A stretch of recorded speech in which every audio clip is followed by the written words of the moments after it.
Hello दोस्तों, welcome back to my YouTube channel pharma की दुनिया। Today I will discuss here morphology of cell injury. So let's start this video. हम अपने इस video में B pharm second semester में pathophysiology subject के first unit में मॉर्फोलॉजी ऑफ सेल इंजरी में एडॉप्टिव चेंजेस में atrophy, hypertrophy, hyperplasia, metaplasia and dysplasia को डिटेल में डिस्कस करेंगे। तो गाइस स्टार्ट करते हैं अपने इस वीडियो को। तो मॉर्फोलॉजी ऑफ सेल इंजरी को डिस्कस करने से पहले एक बार अपने बेसिक्स को क्लियर कर लेते हैं और ओवरव्यू ऑफ सेलुलर रिस्पॉन्सेस को देखते हैं। तो सबसे पहले कोई हमारा नॉर्मल सेल है, समझते हैं। हमारा कोई नॉर्मल सेल है, ठीक है, नॉर्मल सेल है, उस पर कोई ईटियोलॉजिकल एजेंट के थ्रू स्ट्रेस डाला जा रहा है, ठीक है। जब तक हमारा सेल नॉर्मल है मतलब होम्योस्टेटिस कंडीशन हमारी इंटरनल बॉडी की मेंटेन है, ठीक है। इंटरनल इन्वायरमेंट जो है हमारे बॉडी का मेंटेन है, इस कॉल्ड होम्योस्टेटिस कंडीशन। उस कंडीशन पे हमारे सेल्स नॉर्मल रहते हैं। ऑलरेडी हमने होम्योस्टेटिस पे वीडियोस बनाई हुई हैं, आप हमारे डिस्क्रिप्शन में जाके वहाँ से देख सकते हैं। तो अगर हमारा नॉर्मल सेल है उस पर कोई ईटियोलॉजिकल एजेंट के थ्रू स्ट्रेस पड़ रहा है, तो अगर वो स्ट्रेस माइल्ड है, ठीक है, तो हमारा सेल सबसे पहले उस स्ट्रेस को एडॉप्ट करेगा। एडॉप्ट करने का मतलब है कि जो भी स्ट्रेस है उसको एडॉप्ट करने के बाद रिस्पॉन्स वो करेगा। ये प्रोसेस हमारा एडॉप्शन कहलाता है। तो सबसे पहले स्ट्रेस को एडॉप्ट करता है, देन अगर एडॉप्ट करने की एबिलिटी उसकी लॉस हो जाती है तो हमारा सेल इंजर्ड होता है। जैसे एग्जांपल में आपने बैलून लिया है, बैलून में अगर आप अपने हाथ को, फूले हुए बैलून को अगर अपने हाथ को पंच करेंगे तो बैलून पहले थोड़ा अंदर जाएगा, उस आपके प्रेशर को एडॉप्ट करने का कोशिश करेगा। बट अगर आप प्रेशर बहुत ज़्यादा उस पर क्रिएट करते हैं तो उस टाइम पे बैलून ब्लास्ट हो जाता है। सेम वैसे ही सेल के टर्म में होता है। सेल पे अगर प्रेशर हम थोड़ा सा डालते हैं तो उनमें कुछ चेंजेस होंगी, ठीक है। चेंजेस करके अपने फंक्शंस को चेंज करके उसको एडॉप्ट करके रिस्पॉन्स आपको शो करेंगे। तो ये हमारा प्रोसेस एडॉप्टेशन कहलाता है। बट अगर एबिलिटी लॉस हो जाती है एडॉप्ट करने की तो उस टाइम पे हमारा सेल इंजर्ड होता है। और या तो अगर नॉर्मल सेल पे बहुत ज़्यादा ईटियोलॉजिकल एजेंट के थ्रू इंजूरियस स्टिमुलस हो, उस कंडीशन में भी सेल हमारी इंजर्ड होती है। तो सेल इंजरी को ऑलरेडी हमने अपने प्रीवियस वीडियो में डिटेल में डिस्कस किया हुआ है, उसके लिंक को हम डिस्क्रिप्शन में दे देंगे, आप वहाँ से देख सकते हैं। सेल इंजरी टू टाइप्स के होते हैं, reversible and irreversible. Already detail में डिस्कस किया हुआ है, वहाँ से आप देखिए। हमारा आज का टॉपिक है एडॉप्टेशन। तो चलिए गाइस हम स्टार्ट करते हैं अपने इस टॉपिक को। हमारे फर्स्ट यूनिट का जो टॉपिक है morphology of cell injury. Morphology of cell injury का मतलब हमारे इन्वायरमेंट, सेल की जो इन्वायरमेंट है उनमें चेंजेस आए। इसका हम लोग टॉपिक पढ़ेंगे एडॉप्टिव चेंजेस। तो इसको डिटेल में डिस्कस करेंगे। तो हमारा टॉपिक है सेलुलर एडॉप्शन। डेफिनेशन इसकी देखते हैं। Adoption are a reversible changes in the size, number, metabolic activity और functions of cell in response to changes in their environment. तो एडॉप्शन क्या है? इन्वायरमेंट चेंज होने के रिस्पॉन्स में अगर सेल अपने साइज, नंबर, मेटाबॉलिक एक्टिविटी और फंक्शंस में रिवर्सिबल चेंज करे, ये हमारा प्रोसेस एडॉप्टेशन कहलाता है, ठीक है। एडॉप्टेशन का मतलब कोई अगर हमारे सेल पे कोई स्टिमुलाई या कोई इटियोलॉजिकल एजेंट द्वारा स्ट्रेस डाला जा रहा है, उस स्ट्रेस को हमारा सेल एडॉप्ट करके और रिस्पॉन्स शो करे, ये हमारा प्रोसेस सेलुलर एडॉप्शन कहलाता है। एडॉप्टेशन टू टाइप्स के होते हैं। एडॉप्टेशन टू टाइप्स के होते हैं, फिजियोलॉजिक एंड पैथोलॉजिक। फिजियोलॉजिक का मतलब होता है हमारी बॉडी को फिजियोलॉजिकली नीड हो, नॉर्मल कंडीशन हो, ठीक है। पैथोलॉजिक का मतलब होता है abnormal condition to response to non lethal pathologic injury, injury cause हो।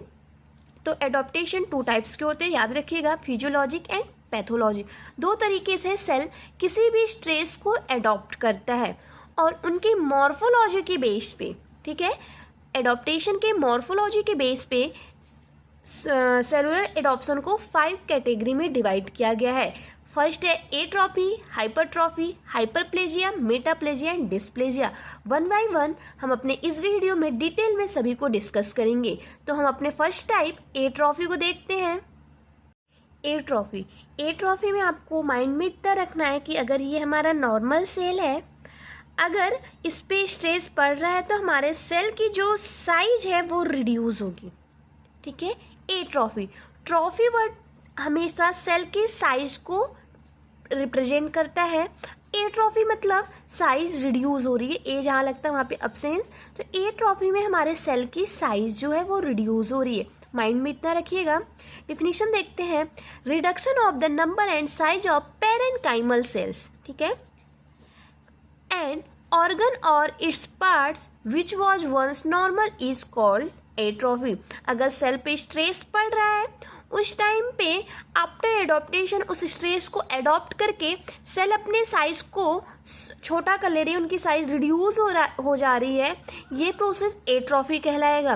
बट अगर हम अपने जो स्ट्रेस दिए हैं अगर उनको हम रिमूव कर लें, हटा दें, तो सेल अपने नॉर्मल कंडीशन में फिर से आ जाएगा, ये हमारा टर्म एट्रोफी कहलाता है। देखिए ये हमारा नॉर्मल सेल है, आफ्टर एडॉप्शन मतलब वेरियस इटियोलॉजिकल एजेंट के थ्रू स्ट्रेस डाला गया सेल पे, जिससे हमारी सेल की जो साइज है वो छोटी हो जा रही है। सेल की साइज छोटी क्यों हो रही है? जो कि सेल के सरफेस में जो प्रोटीन है वो रिड्यूस हो जाता है, जिससे हमारी सेल जो है वो श्रिंक कर जाती है, सिकुड़ जाती है और उससे उसकी साइज़ छोटी हो जाती है। आप कोई भी चीज़ लीजिए, फॉर एग्जांपल अगर पेज ही ले रहे हैं आप, अगर पेज को हम सिकुड़ेंगे तो उसकी साइज अपने आप छोटी हो जाती है। सेम वैसे ही सेल की भी साइज छोटी हो जाती है आफ्टर एडॉप्शन।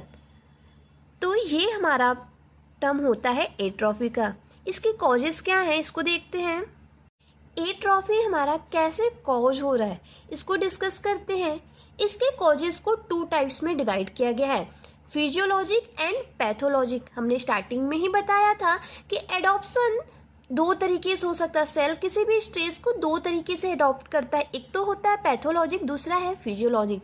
तो यहाँ पे भी सेम है, एट्रोफी के जो कॉजेज है 2 तरीके के होते हैं, physiologic and pathologic. 1 by 1 discuss करते हैं।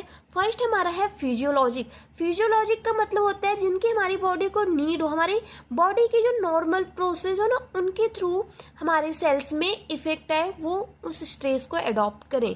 जैसे फिजियोलॉजिक में क्या है, normal process of ageing in some tissue, ठीक है, normal process of ageing in some tissue due to loss of endocrine stimulation.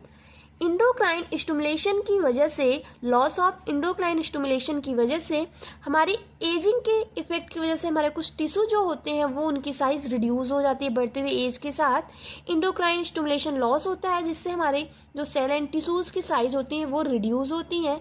ये एग्जाम्पल है फिजियोलॉजिक एट्रोफी के। कुछ एग्जाम्पल देखते हैं कौन कौन से ऐसे टिश्यूज़ हैं या सेल्स हैं जिनकी साइज रिड्यूस हो रही है एजिंग के बाद। पहला है atrophy of lymphoid tissue with age. Lymphoid tissue का जो साइज है वो रिड्यूस होता है एज के साथ। सेकेंड है atrophy of thymus in adult life. Atrophy of gonads after menopause. Atrophy of brain with ageing. Brain की साइज छोटी होती है, उनके जो टिश्यूज होते हैं एज के साथ। Osteoporosis with reduction in size of bony trabecular due to ageing.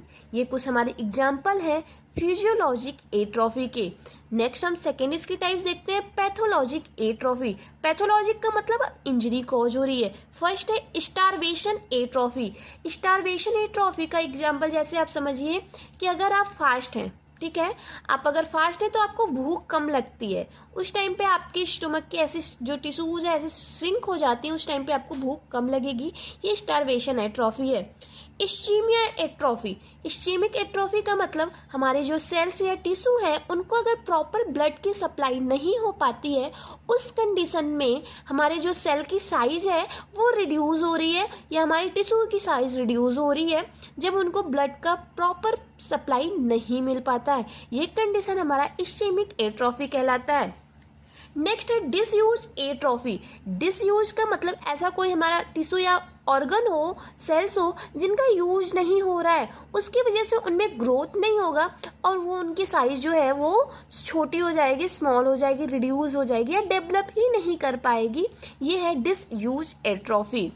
Next है neuropathic atrophy, endocrine atrophy, pressure atrophy. Pressure atrophy का एग्जाम्पल लाइक पेनक्रियाज ये हमारा है और इसके आगे स्प्लीन लगा हुआ है, ठीक है। अगर स्प्लीन की साइज बड़ी हो रही है तो वो पेनक्रियाज पे इफेक्ट डालेगा, वो उस प्रेशर को अडॉप्ट करेगा। देन अगर पेनक्रियाज की साइज इंक्रीज हो रही है तो वो स्प्लीन पे प्रेशर क्रिएट करता है, जिससे स्प्लीन उस चीज़ को अडॉप्ट करके अपनी साइज को रिड्यूस करता है।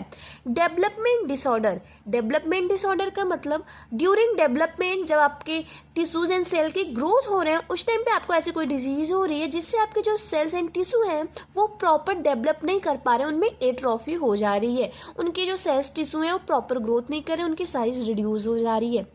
नेक्स्ट है आइडियोपैथिक एट्रोफी। ये हमारे पैथोलॉजिक एट्रोफी के एग्जाम्पल हैं। इनके हम पैथोजेनेसिस को डिस्कस कर लेते हैं। पैथोजेनेसिस, एट्रोफी हो रहा है, ठीक है, क्यों कॉज हो रहा है, एट्रोफी क्यों कॉज हो रहा है, कॉजेज क्या है, imbalance in cellular protein pathway, imbalance हो रहा है, ये टर्म याद रखिएगा, जो मैं अंडरलाइन कर रही हूँ उस टर्म को आप ध्यान से देखिएगा। इम्बैलेंस हो रहा है सेलुलर प्रोटीन पाथवे में। इम्बैलेंस दो तरीके से हो सकते हैं, या तो उसकी सिंथेसिस जो है, प्रोटीन की सिंथेसिस रिड्यूस हो जाए, या तो प्रोटीन का डिग्रेडेशन जो है वो इंक्रीज हो जाए। दो तरीके से इम्बैलेंस हो सकता है। तो अगर रिड्यूस हो रहा है प्रोटीन की सिंथेसिस तो क्यों रिड्यूस होगा, due to deficient supply of nourishment to the cell. मानिए ये हमारा सेल है, ठीक है, सेल को अगर नरिशमेंट की सप्लाई नहीं मिली, नरिशमेंट मतलब ब्लड समझ लीजिए, क्योंकि ब्लड का जो वर्क होता है, फंक्शन होता है, वो हमारे सेल एंड टिश्यू के पास ऑक्सीजन एंड ब्लड की सप्लाई, ऑक्सीजन एंड न्यूट्रिएंट्स की सप्लाई करना होता है। तो अगर ब्लड ही प्रॉपर अमाउंट में नहीं पहुंच रहा है तो मतलब हमारे जो सेल्स हैं उनको नरिशमेंट नहीं मिल रही है, ऑक्सीजन नहीं मिल रही है और न्यूट्रिएंट्स नहीं मिल रहा है। तो उस कंडीशन में क्या होता है, हमारी प्रोटीन सिंथेसिस जो है वो रिड्यूस हो जाती है, ठीक है। राइबोसोम को एटीपी नहीं मिलता, ठीक है, क्योंकि जो हमारी ऑक्सीजन है, ऑक्सीजन के हेल्प से ही माइटोकॉन्ड्रिया एटीपी बनाती है, एटीपी के प्रेजेंस में राइबोसोम क्या होते हैं, इंडोप्लाज्मिक रेटिकुलम से बाइंड होते हैं। अगर एटीपी ही नहीं बनेगा, ऑक्सीजन एंड नरिशमेंट नहीं पहुंचेगी सेल तक, तो राइबोसोम क्या करते हैं, ईपीआर से बाइंड नहीं हो पाते हैं, जिससे डी अटैच्ड हो जाते हैं राइबोसोम। तो अगर राइबोसोम डी अटैच्ड हो जाते हैं तो प्रोटीन की सिंथेसिस प्रॉपर नहीं कर पाते हैं, उस कंडीशन में प्रोटीन की सिंथेसिस रिड्यूस होती है। ये टर्म को मैंने बहुत ही डिटेल में समझाया हुआ है अपने प्रीवियस वीडियो में, वहाँ से आप उसको देख सकते हैं अगर आपको और भी डिटेल में जानना है तो अगर रिड्यूस हो रहे प्रोटीन की सिंथेसिस तो हमारा सेल की जो सरफेस है ना वो श्रिंक करना स्टार्ट कर देगी, श्रिंक करेगी, जिससे उसका जो साइज है वो रिड्यूस हो जाएगा, ठीक है। क्या हो रहा है, प्रोटीन की पाथवे में इम्बैलेंस हो रहा है, जिससे प्रोटीन की सिंथेसिस रिड्यूस हो रही है। सिंथेसिस क्यों रिड्यूस हो रही है, नरिशमेंट का सप्लाई सेल तक नहीं मिल रहा है। यहाँ पे क्या हो रहा है, इंक्रीज प्रोटीन डिग्रेडेशन। अब मानो प्रोटीन बन रहा है बट उससे ज़्यादा अमाउंट में वो डिग्रेडेट हो रहा है, तो फिर भी कमी हो जा रही है हमारे बॉडी को, हमारे सेल्स को प्रोटीन की। तो क्या होता है, कैसे डिग्रेडेट हो रहा है, एक्टिवेशन ऑफ यूबिक्विटिन लाइगेज एंजाइम होता है, इसके एक्टिवेशन की वजह से प्रोटीन का डिग्रेडेशन ज़्यादा होने लगता है, which attach to cellular protein and direct them to undergo degradation in proteasomes, ठीक है। अब समझते हैं इसमें क्या होता है, मॉर्फोलॉजी देख लेते हैं इसकी। इसमें क्या होता है, सेल का जो साइज है वो स्मॉल होता है या तो श्रंकेन होता है। क्यों होता है, due to reduction of in cell organelle, cell के जो ऑर्गन्स हैं, ठीक है, उनके रिडक्शन की वजह से सेल की साइज जो है वो स्मॉल हो जाती है, उनमें श्रिंकेज आने लगती है, ठीक है। बट याद रखना इसमें ये है कि सेल की साइज छोटी तो हो रही है, स्मॉल हो रही है, बट हमारे जो सेल हैं वो डेड नहीं होंगे। अगर हम फिर से जो स्ट्रेस दिए हैं उसको रिमूव करेंगे तो सेल हमारे पुराने कंडीशन में फिर से वापस आ जाएगी। ये हमारा पूरा टर्म एट्रोफी का है। अब इस फिगर में आप एट्रोफी को देख भी सकते हैं। हमारा सेकेंड टाइप है हाइपरट्रॉफी। मैंने पहले ही बताया ट्रॉफी शब्द डिनोट करता है साइज को, सेल की साइज को। यहाँ पे हाइपरट्रॉफी है, दो वर्ड से मिलकर बना है, हाइपर प्लस ट्रॉफी। हाइपर का मतलब होता है इंक्रीज, एंट्रोफी का मतलब होता है साइज। यहाँ पे क्या हो रही है, नाम से क्लियर है, सेल की जो साइज है वो इंक्रीज हो रही है आफ्टर एडॉप्शन, ठीक है। जैसे ये हमारा कोई सेल है,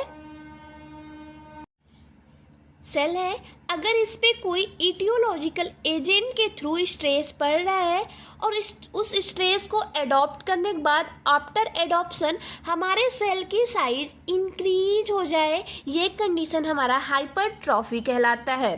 ठीक है, इसकी डिफिनीशन को देखते हैं। Hypertrophy is an increase in the size of parenchymal cells resulting in enlargement of the affected organ और टिश्यू। इस डिफिनीशन को समझते हैं। लिखा है enlargement of affected organ. Affected organ हमारा ये नॉर्मल सेल है। अफेक्टेड ऑर्गन क्यों बोला गया? क्योंकि इस पर स्ट्रेस डाला जा रहा है। ठीक है, स्ट्रेस डालने की वजह से ये ऑर्गन्स हमारा, ये सेल्स जो है वो अफेक्टेड हो गया। फिर उस कंडीशन में क्या होगा? आफ्टर एडॉप्शन ये स्ट्रेस को अडॉप्ट करके अपने साइज को बड़ा कर लेगा। ठीक है, साइज उसकी इंक्रीज हो जाएगी, तो इनलार्जमेंट ऑफ सेल हो गया। ये डिफिनीशन में इसको बताया गया है। इसके कॉजेस को भी दो पार्ट्स में डिवाइड किया गया है, physiologic hypertrophy and pathologic hypertrophy. Physiologic hypertrophy का एग्जांपल क्या है? फिजियोलॉजिक हाइपरट्रॉफी क्या होता है? Enlarge size of uterus in pregnancy under oestrogenic stimulation. Oestrogenic stimulation की वजह से प्रेगनेंसी के टाइम में यूट्रस का साइज इनलार्ज हो जाता है। ये हमारे फिजियोलॉजिक हाइपरट्रॉफी का एग्जाम्पल है। ये हमारा पैथोलॉजिक में ही है। नेक्स्ट हमारा है पैथोलॉजिक हाइपरट्रॉफी। पैथोलॉजिक हाइपरट्रॉफी क्या होता है? हाइपरट्रॉफी ऑफ कार्डियक मसल्स में occur from chronic haemodynamic overload in a number of cardiovascular disease. अगर हमारे कार्डियक मसल पे, यहाँ पे क्या है, कार्डियक मसल पे ओवरलोड पड़े, ठीक है, ओवरलोड पड़े, तो अगर कार्डियक मसल पे ओवरलोड पड़ता है, उसमें हाइपरट्रॉफी आ रही है, उनकी साइज इंक्रीज हो रही है, तो वो हमारा कंडीशन कार्डियोवास्कुलर डिजीज कॉज करता है। For example systemic hypertension. Same वैसे ही अगर स्मूथ मसल में हाइपरट्रॉफी हो रही है तो वो उस समय पे कौन सी डिजीज कॉज हो रही है? Pylori stenosis. ठीक है, स्टोमक में, इन स्टोमक या मस्कुलर आर्टरीज इन हाइपरटेंशन। ये हमारे हाइपरट्रॉफी के एग्जाम्पल हैं। इसकी पैथोजेनेसिस को देखते हैं। पैथोजेनेसिस क्या है? Hypertrophy result from increase synthesis of cellular protein. अब याद रखिएगा, एट्रॉफी में क्या हो रहा था? जो प्रोटीन की सिंथेसिस थी वो डिक्रीज हो रही थी, ठीक है, रिड्यूस हो रही थी। और हाइपरट्रॉफी में क्या हो रहा है? प्रोटीन की जो सिंथेसिस है वो इंक्रीज हो रही है। ये याद रखिएगा। एग्जाम्पल क्या है? Cardia hypertrophy. इसकी पैथोजेनेसिस को समझते हैं। इंक्रीज्ड ओवरलोड, यहाँ पे भी याद रखिएगा कि एट्रॉफी में वर्कलोड रिड्यूस होने की वजह से जो हमारे ऑर्गन्स हैं उनके डिसयूज की वजह से एट्रॉफी कॉज हो रहा था। बट हाइपरट्रॉफी वर्कलोड इंक्रीज होने की वजह से कॉज होता है। ये याद रखिएगा पॉइंट।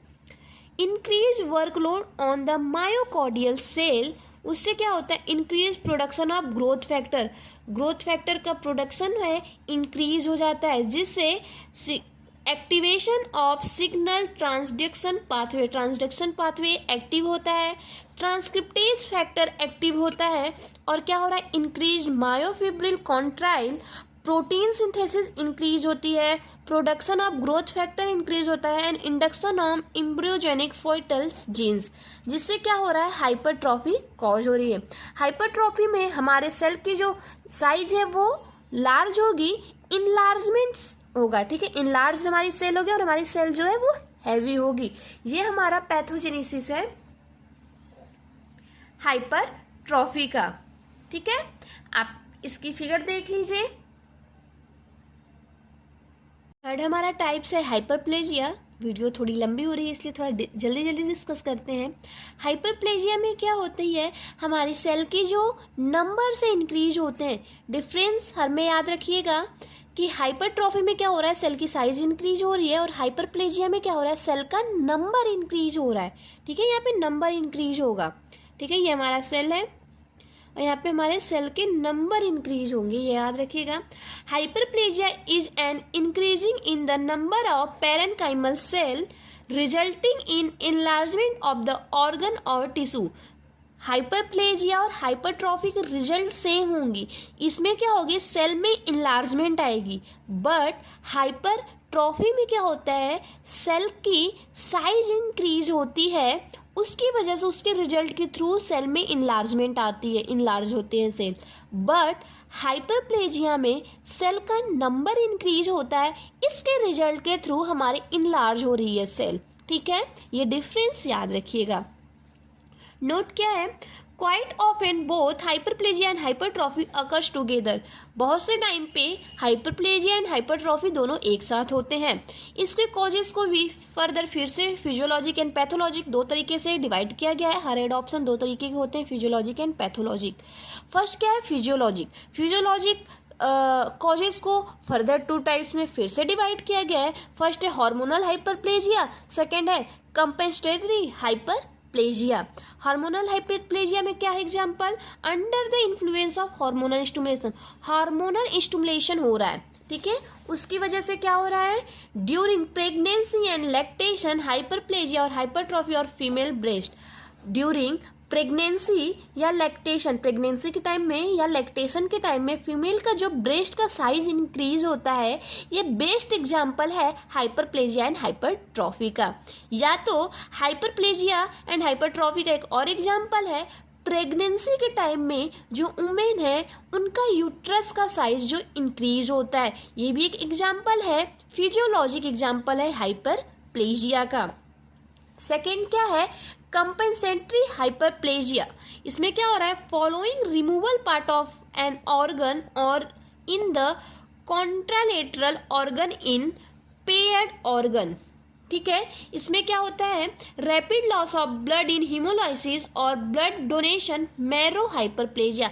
ब्लड डोनेशन हो, आप ब्लड डोनेट कर दें, या तो आपको कोई इंजरी हुई है जिसमें रैपिड लॉस हो रहा है आपके ब्लड का, उस कंडीशन में मैरो हाइपरप्लेजिया होगा, आपके ब्लड बनेंगे, ये मैरो हाइपरप्लेजिया का एग्जांपल है। और या तो हमारा लीवर है,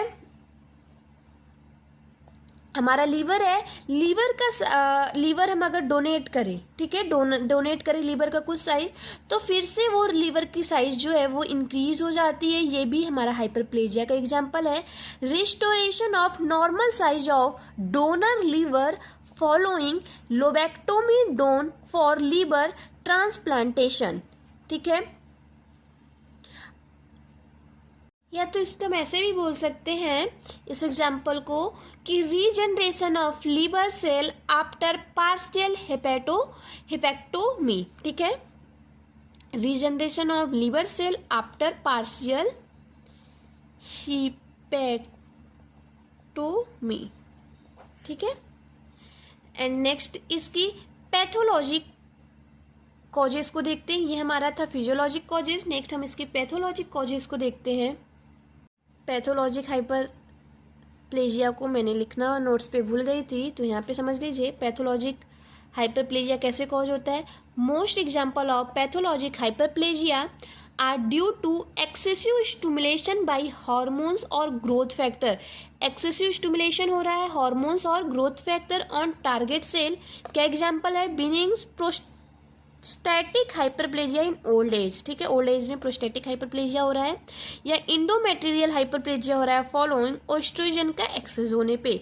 ठीक है, और इसमें एक बात और याद रखने के लिए है कि हाइपरप्लेजिया में सेल डिवीजन रिक्वायर्ड होता है, सेल का डिवीजन होता है, और हाइपरट्रॉफी में सेल डिवीजन रिक्वायर्ड नहीं होता है। और आप इस फिगर को देखिए जिसमें हाइपरप्लेजिया एंड हाइपरट्रॉफी के बीच में डिफरेंस को दिखाया गया है। चीज़ों को कॉन्सेप्ट आपके दोनों टॉपिक के क्लियर हो जाएंगे, एक बार इसको आप रीड कर लीजिए।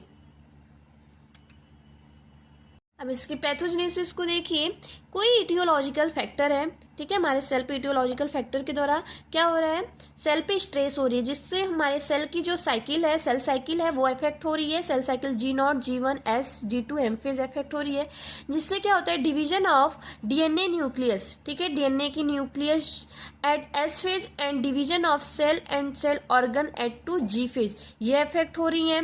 Cell divided by meiosis and meiosis in M phase increase the number of cell from one mother cell to daughter cell is called hyperplasia।